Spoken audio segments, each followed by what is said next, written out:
meie noor vabariik tervitab uut ja helget päeva. See õnnetu vang võis alles eile veel olla mõne suure tehase direktor.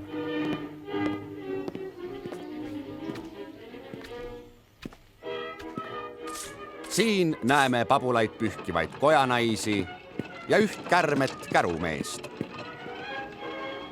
Linna turuplats, kust kergesti alguse saav romaan on sageli õnnetu lõpuga.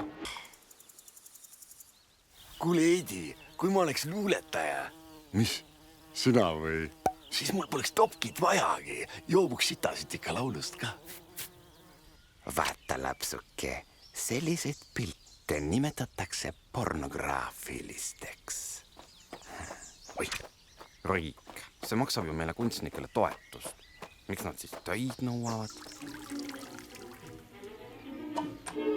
Nüüd näeme lugu ühest moodsast elumajast ja kohtume selle elanikega. See härra ei leia täna ajalehest ühtegi artiklit röövimisest, tapmisest ega kohutavast õnnetusest. Siin aga on Anna, kes teenis uues ametis esimese palga. Ja ülakorteri värskel leskproual algab õige pea esimene klaveritund. Mis oleks, kui me alustuseks lihtsalt kuuleksime koos muusikat ja võib-olla ka tantsiksime?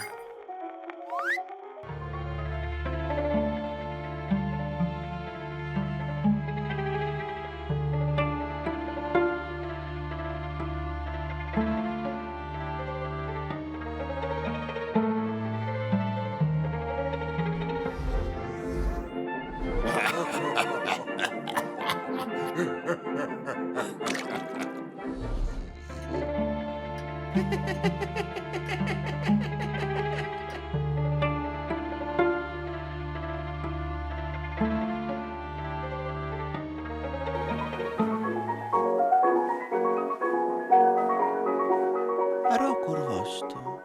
Mina jälle sain selle haiguse sinu isalt. Peaaegu kõigil inimestel läheb elu tavapäraselt edasi. Uus päev võib alata, aga härra esimesel korrusel kaalub tõsiselt, kas tuleks ajalehe tellimine üldse seisma panna.